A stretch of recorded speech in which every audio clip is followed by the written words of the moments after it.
কি বললেন? রে আমার সাহাবী, ও আমার উম্মতারা, তোমরা শুনে নাও, আল্লাহ রাব্বুল আলামিন মেয়েদের প্রতি জুলুম অত্যাচার করতে নবীজি নিষেধ করে দিয়েছেন।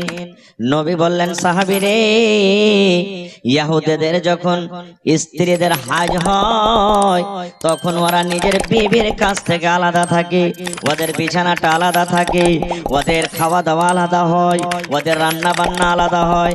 কিন্তু সাহাবীরা শুনে নাও, আল্লাহ তাবারাক ওয়া তাআলা এরকম জুলুম অত্যাচার করতে নিষেধ করেছেন রে সাহাবী।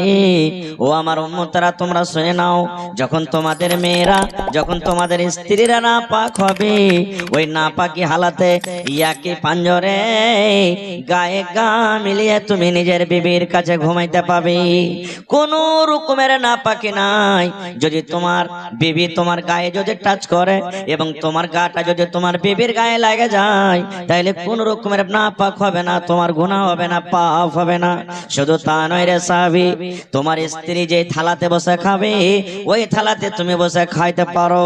তোমার স্ত্রী তোমার কাপড় সাফ করবে, তোমার স্ত্রী তোমার জন্য রান্না বান্না করবে, তোমার স্ত্রী তোমার জন্য পানি নিয়ে আসবে, যা ইচ্ছা তাই করতে পারবে, কোনো মানা নাই।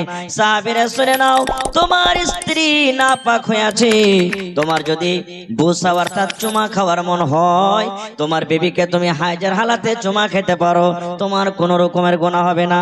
কিন্তু নবী বললেন, মহিলা ও আমার যুবক ভাইরা শুনেন, নবী বললেন, ও আমার সাহাবীরা, যখন তোমাদের বিবিরা নাপাক হালাতে থাকবে ওই টাইমে ওই সময়তে ওরা মসজিদের ভিতরে যাবে না, ওরা মসজিদে ঢুকবে না, রোজার হালাতে যদি হয় রোজা রাখবে না, ওরা নামাজ পড়বে না।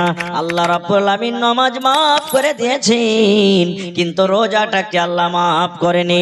জয় দিন নাপাক হয়ে থাকবে, 3 দিন 4 দিন 5 দিন, জয়টা রোজা ছুটে যাবে, ওই রোজা কোটা অন্য মাসে তাকে পূরণ করতে হবে। তারপরে নবী বললেন, ও আমার সাহাবীরা শুনে নাও, যখন তোমার স্ত্রীরা মাসিকের হালাতে থাকবে ওই হালাতে ওই অবস্থায় খবরদার খবরদার তোমার স্ত্রীর সাথে তুমি মিলন করিও না, তোমার বিবির সাথে তুমি হামবিস্তারি করিও না। কারণ হাইজের হালাতে তোমার বিবির সাথে তুমি যদি মিলন করো, এটা পাপের কাম, এটা গুনার কাম। এই ছাড়া তোমার স্ত্রীর সাথে সব করতে পাবে, তোমার কোনো গুনাহ নাই। দেখেন, যে ইহুদিরা নিজের স্ত্রীকে বিছান থেকে আলাদা করত, কিন্তু ইসলাম এত মান সম্মান দিয়েছে যে ওই স্ত্রীকে তুমি বিছানে নিয়ে ঘুমাও আর হাতের খাও, তোমার কোনো অসুবিধা হয় না। নবীজি কত মান সম্মান বাড়ালেন জানেন? এটা সহিহ হাদিস। মা আয়েশা রাদিয়াল্লাহু তাআলা আনহা, আল্লাহর নবীর হলেন একজন স্ত্রী। ওরে সুবহানাল্লাহ, এত নেককার দিনদার স্ত্রী। মহিলাদের মধ্যে সব থেকে হাদিস মুখাস্তি যিনি করেছেন তিনি হলেন মা আয়েশা রাদিয়াল্লাহু তাআলা আনহা। সে মা আয়েশা বলেন, আমি একদিন আল্লাহর নবীর পাঞ্জরে বসে আছি, নবী আমার পাঞ্জরে বসে আছেন, আমি একটা পেয়ালাতে কিংবা আমি একটা গিলাসে করে দুধ নিয়ে আসলাম, নবী আমার পাঞ্জরে কিন্তু বসে আছেন। নবীর সামনে আমি সেই দুধ মুখে লাগিয়ে দিলাম, গিলাসটা মুখে লাগিয়ে দিলাম, এবার আমি দুধ পান করতে লাগলাম কিংবা পানি পান করতে লাগলাম।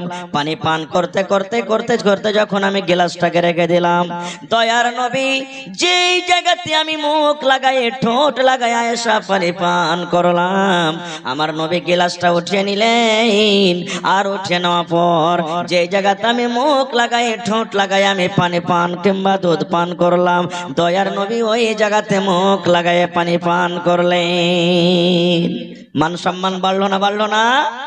শুধু তা নয়, মা আয়েশা আরো বলেন, আমি গোশত খাই কিংবা হাড্ডিতে আমি দাঁত লাগাইয়া কামড় লাগাইয়া খাই, আমি ওই পিসটাকে খেয়ে ওই গোশতের পিসটাকে খেয়ে যখন আমি থালাতে রেখে দিলাম, দয়ার নবী পিসটাকে উঠিয়ে নিলেন, আর পিসটাকে উঠিয়ে নেওয়ার পর আমি আয়েশা যে জায়গাতে মুখ লাগাইয়ে কামড় দিলাম, যে জায়গাতে আমি দাঁত লাগাইয়ে কামড় দিলাম, আল্লাহর নবী ওই জায়গাতে মুখ লাগাইয়ে কামড় দিয়ে খেলেন। নারে তাকবীর।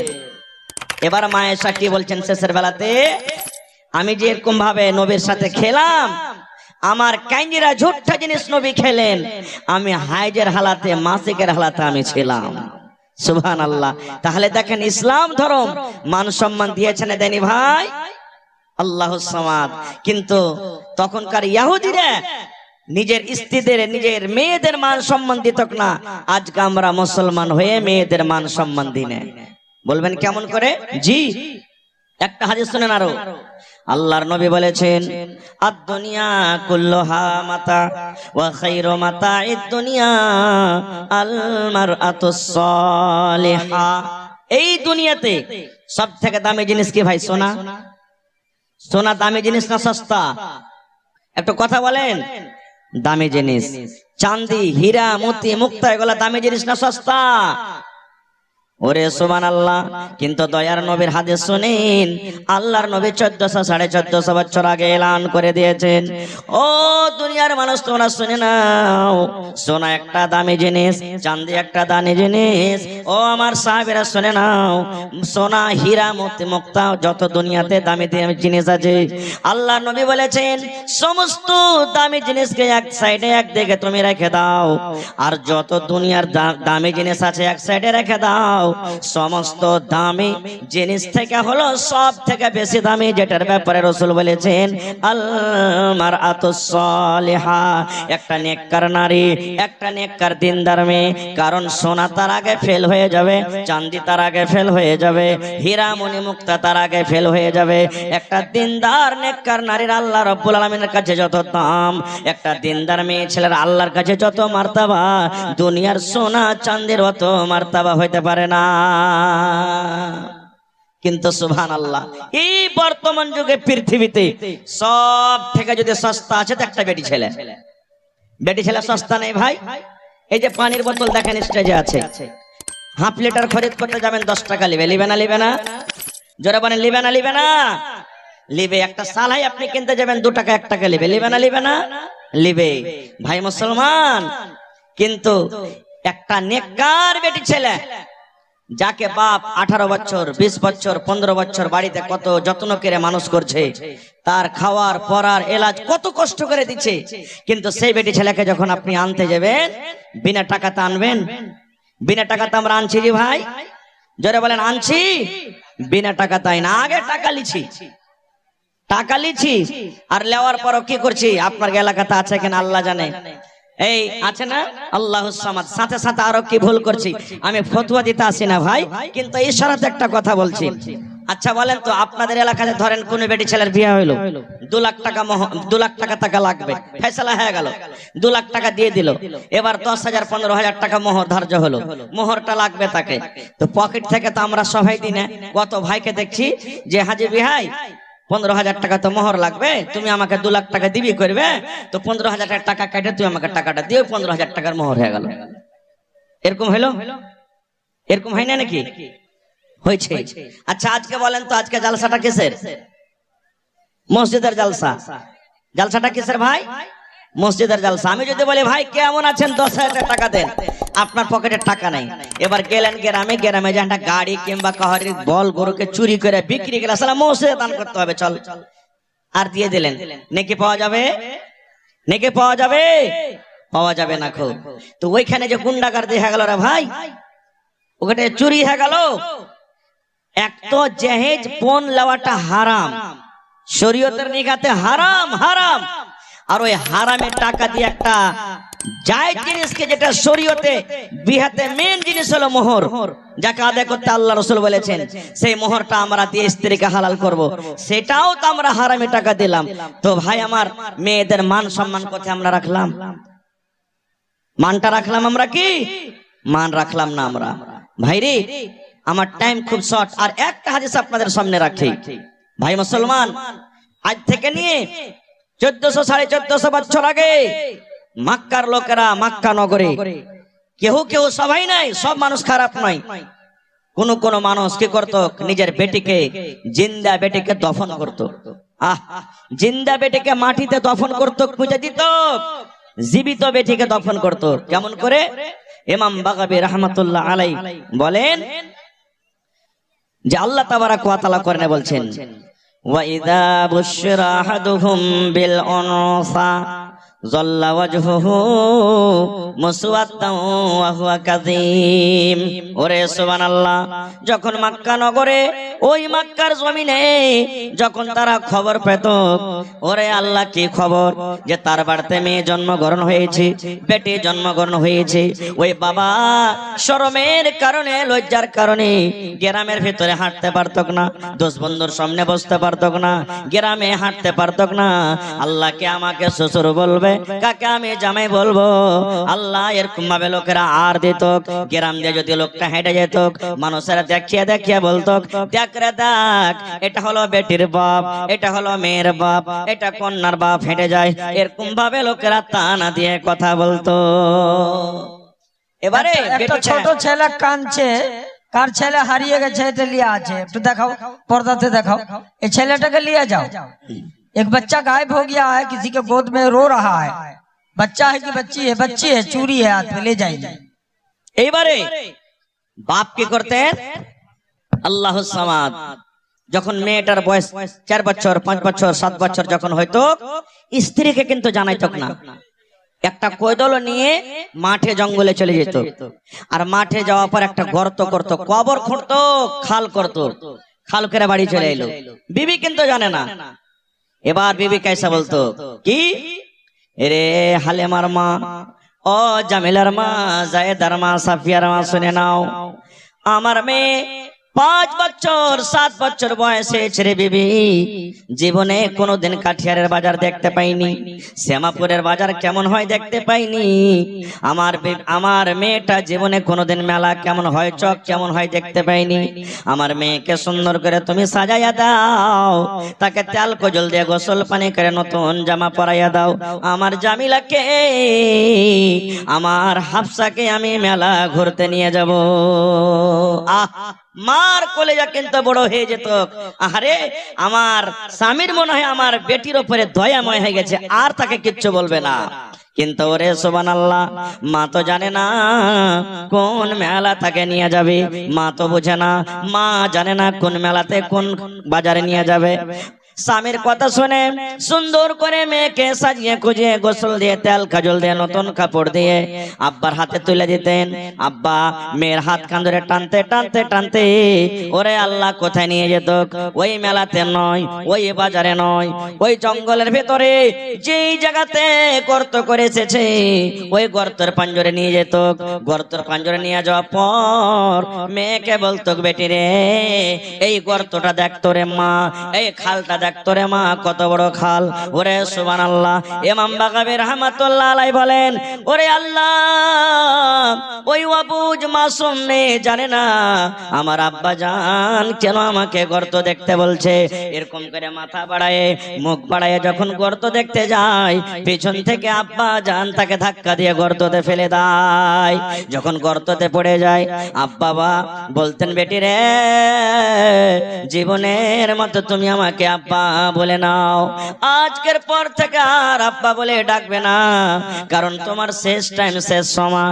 মাকে যদি বলার থাকে মা মা মা মা বলে তুমি ডেকে নাও, দুনিয়ার যা দেখার আছে দেখে নাও, আজকের পর থেকে আর তুমি আমাকে দেখতে পাবে না, তোমাকে আমি দেখতে পাবো না, তুমি শেষ টাইম, শেষ সময়, এখন তোমার বাবারে যা দুনিয়াতে দেখার আছে তুমি দেখে নাও।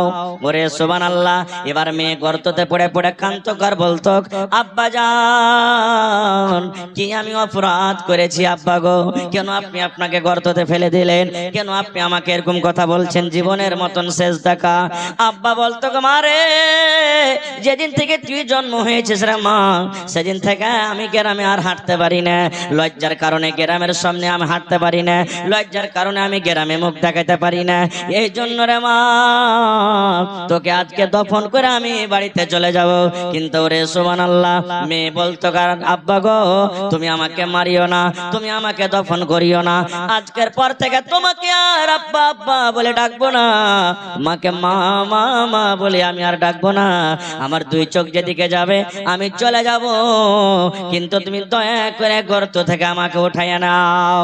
তার কথা শোনা হয়তো না, ওই মক্কা নগরে ওই বাপ একটা মেয়ের কথা শুনতো না, ওই মেয়েকে উপর থেকে মাটি চাপিয়ে জিন্দা জীবিত তাকে দফন করে বাড়িতে আসতো। কিন্তু নবীজি কত তার মান সম্মান বাড়িয়ে দিলেন, মেয়েদের মান সম্মান কত নবী বাড়িয়ে দিলেন, মেয়েদের ফজিলত কত দিয়ে দিলেন। আল্লাহর নবী বললেন, ও বেটির বাবা, ও মেয়ের বাবা, তোমরা শুনে নাও, আল্লাহ রাব্বুল আলামিন তাকে দুইখানা মেয়ে দিয়ে আজমাইশ করেছেন। আল্লাহ রাব্বুল আলামিন দুইখানা বেটি দিয়ে যাকে পরীক্ষা করেছেন। ওরে সুবহানাল্লাহ, ও বেটির বাবা তুমি খুশি হয়ে যাও, খুশি হয়ে যাও। আল্লাহর নবী বলেছেন, যার বাড়িতে মেয়ে জন্মগ্রহণ হয়েছে ওই বাপ যদি মুখখানাকে ভারী না করে, ওই বাবার যদি মুখখানটা কালো না হয়ে যায়, ওই বাবা যদি আফসোস না করে, আল্লাহ কেন তুমি আমাকে মেয়ে দিয়েছ, আল্লাহ ছেলে কেন দাওনি, হাসি মুখে আল্লাহ যেটা দিয়েছে আল্লাহর হাজার হাজার শুকর। ওই মেয়ের লালন পালন করে মেয়েকে বড় করে যতদূর পারলো শিক্ষা দিয়ে ভালো ঘর ভালো পর দেখে তার যদি বিয়ে লাগিয়ে যেতে পারে, আল্লাহর নবী বলেছেন, ও মেয়ের বাবা আর আমি নবী জান্নাতের ভিতরে যাব রে, জান্নাতের ভিতরে যাব। ওই বেটের বাবা আর আমি নবী জান্নাতের ভিতরে যাব। কত দূরে দূরে থাকবো জান্নাতের ভিতরে, জান্নাতে গিয়ে কত দূরে দূরে থাকবো। দয়ার নবী এই দুটা আঙ্গুলকে ইশারা করে বললেন, ও আমার উম্মতরা শুনে নাও, ও আমার সাহাবীরা তোমরা শুনে নাও, এই দুটা লোক যেমন পাশাপাশি হয়ে আছে, এই দুটা লোক যেমন পাঞ্জরে পাঞ্জরে হয়ে আছে, আমি নবী আর ওই মেয়ের বাবা জান্নাতের ভিতরে পাশাপাশি হয়ে থাকবো। নারে তাকবীর। দেখেন কত মান সম্মান বাড়িয়ে দিলেন। তাহলে আমার মনে হয় এই মজলিসে যত মানুষ আছেন প্রত্যেক মানুষের বাড়িতে বেটি আছে, আছে না নেই? জোরে বলেন, আছে না নেই? কাহরে একটা, কাহরে দুটা, কাহরে তিনটা, কাহরে পাঁচটা, এরকম ভাবে কত লোক এমন আছে একটাও আল্লাহ তাকে এখনো বেটি দেয়নি, শুধু বেটা। কত লোক এমন আছে যে একটাও বেটা দেয়নি, শুধু বেটি। এরকম মানুষ দুনিয়াতে আসে না নাই? যার তিনটা চারটা বেটি হয়ে গেল ভাই, ও শাশুড়িতে ঘুঁচা মারবে, রে মরার বেটা মরা, রে গোলামের বেটা গোলাম, তুই কোন মায়ের লোককে নিয়ে শেষ করিয়া এই হুদমের বেটিকে তালাক করতে ছেড়ে দে। যা গালা বলবে, নন বলবে, তোর নিয়ত দেখে, এরে মাগি তোর নিয়ত দেখে আল্লাহ তাআলা তোকে শুধু বেটি দিয়েছে, বেটা দেন, তুই জীবনে কোনোদিন বেটার মুখ দেখতে পাবি না। ভাইরে, আল্লাহ তাআলা কোরআনে সূরা শুরাতে বলছেন যে আমি আল্লাহ তাআলা যাকে ইচ্ছা করি বেটা দান করি, আমি আল্লাহ তাআলা যাকে ইচ্ছা করি বেটি দান করি, আমি আল্লাহ তাআলা যাকে ইচ্ছা করি বেটা বেটি দুটাই দান করি, আমি আল্লাহ তাআলা যাকে ইচ্ছা করি তাকে বাঁঝ করে রাখি, একটাও সন্তান দিই না। তাহলে বেটি দেওয়ার মালিক কে ভাই? জোরে বলেন। বেটা দিয়েছেন কে? আল্লাহ। আর বেটা বেটি দুজনই দিয়েছেন কে? আর আল্লাহ কাউকে কিচ্ছু দেয় না কে? হ্যাঁ, তাহলে যাকে বান যারা আছে একটা ছেলে পিলা হয় না, রাগ করে এই কথাটা কহিয়ে দেন না, শালা তোর দিলে রহম নেবে ওই লিগে আল্লাহ তোকে একটা ছেলে দেন। এগুলা ভুল ভুল। আর ভাইরাকে বলবো যার বাড়িতে বেটি হয়েছে যে স্ত্রীর পেট থেকে তাকে গালি দিবেন না। আর একটু কথা বলে দিই, 1 মিনিট লম্বা ঘটনা, ওদিকে যাব না। মারিয়ামের মা হান্না, মারিয়ামের মা হান্না নজর মেনেছিলেন, আল্লাহ আমার পেটে সন্তান, আল্লাহ আমার পেট থেকে যদি সন্তান হয়, আসলে ওর নিয়ত ছিল ছেলে যদি হয় আমি মসজিদে দান করে দেবো, ওয়াকফ করে দেবো, দান করে দেবো মসজিদে।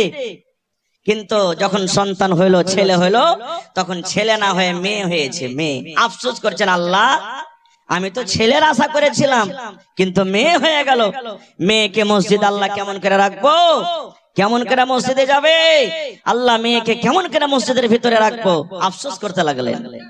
আল্লাহ রাব্বুল আলামিন তখন বলছেন, ও হান্না তুমি শোনো রে, ও হান্না তুমি শুনে নাও, তোমার মেয়ে হয়েছে, তুমি চিন্তা করিও না, আফসোস করিও না হান্না রে, তুমি চিন্তা করিও না, কারণ এটার নাম তুমি রাখো মারিয়াম, তোমার পেটের নাম তুমি রাখো মারিয়াম। তোমার এই মারিয়াম দুর্গাপুরে যে মারিয়াম আছে ওই মারিয়ামের মতন নয়, কাঠিয়ারে যে মারিয়াম আছে মারিয়ামের মতন নয় রে, পূর্ণিয়া জেলাতে যে মারিয়াম আছে মারিয়ামের মতন নয়, তোমার এই মেয়ে মারিয়াম হলো আলাদা। তাহলে আমি বলার উদ্দেশ্য হলো এই যে যদি মানুষের হাতে যদি থাকতো যে আল্লাহ বেটা দাও, তো মারিয়াম না হয়ে মারিয়ামের জায়গাতে মারিয়ামের ভাই হতো, হতক না, হতক না ভাই? জোরে বলেন, হতক না, হতক না?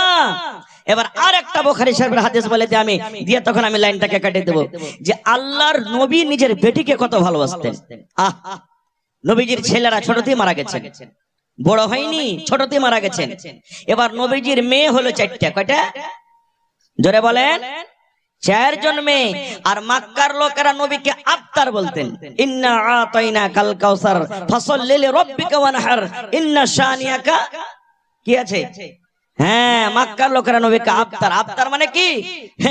হ্যাঁ দেখ দেখ, ইয়ার বেটা গেল তো দুনিয়াতে চলে গেল, ইয়ার জ্বর কেটে গেল, আর আগালে কিছু করতে পারবে না, মানে কি ইয়ার বুনিয়াদ সাপ, এখান থেকে জ্বর সাপ, ইয়ার নাম লেনাওয়ালা দুনিয়াতে কেউ হবে না, কেউ নাম লেনাওয়ালা হবে না, কারণ এর বেটারা সব সাফ হয়ে গেল। কিন্তু আল্লাহ তাআলা বললেন ইন্না শানিয়াকা হুয়াল আফতার, নবীজিকে সন্তুষ্টি দিলেন আল্লাহ তাবারক তাআলা। আমি ওদিকে যাব না। নবীজির বেঁচে থাকাকালে 3 জন বেটি মারা গেছেন। শেষ বেটি নবীজির মৃত্যুর পর মারা গেলেন। ছোট বেটির নাম হলো ফাতেমা রাদিয়াল্লাহু তাআলা আনহা। নবীজির শেষ টাইম, শেষ সময় সাহাবায়ে কেরাম বসে আছেন আঞ্জরে পাঞ্জরে, নবীজির বিবিরা বসে আছেন। এরকম টাইমে নবীজি বলছেন আমার মা কই, মানে মা মানে কি? আমার বেটি কই, কই আমার ফাতেমা, আমার কলেজার টুকরা কই, আমি তার সাথে কথা বলবো। ফাতেমাকে খবর হলো, ও ফাতেমা, তোমার আব্বা জান জানি না কি কারণে তোমাকে ডাক দিয়েছি, তোমার আব্বা জান অসুখ হয়ে আছে, বেমারি হালাতে আছে। আব্বার কথা শুনি ফাতেমা রাদিয়াল্লাহু তাআলা আনহা তাড়াহুড়া করে আব্বার কাছে এলেন। এবার ফাতেমা দেখছেন সুবহানাল্লাহ, সাহাবায়ে কেরামের দল বসে আছেন। ফাতেমা দেখছেন আমার মায়েরা সব গোল হয়ে হয়ে বসে আছেন। এরকম টাইমে নবীজি বেটিকে ইশারা করে বলছেন, বেটি রে একটা কথা বলবো রে মা, তোকে রে মা, ও আমার বেটি ফাতেমা, একটা ছোট্ট করে তোমাকে কথা বলবো, যেন আমার কথাটা আমার সাহাবীরা যেন শুনতে না পায়, আমার কথা যেন আমার বিবিরা না শুনতে পায়। ও মা, তোমাকে আমি ছোট্ট করে একটা কথা বলবো, তোমার কানটা আমার মুখের কাছে লাগাইয়া দাও। ফাতেমা এসো মা, তোমার কান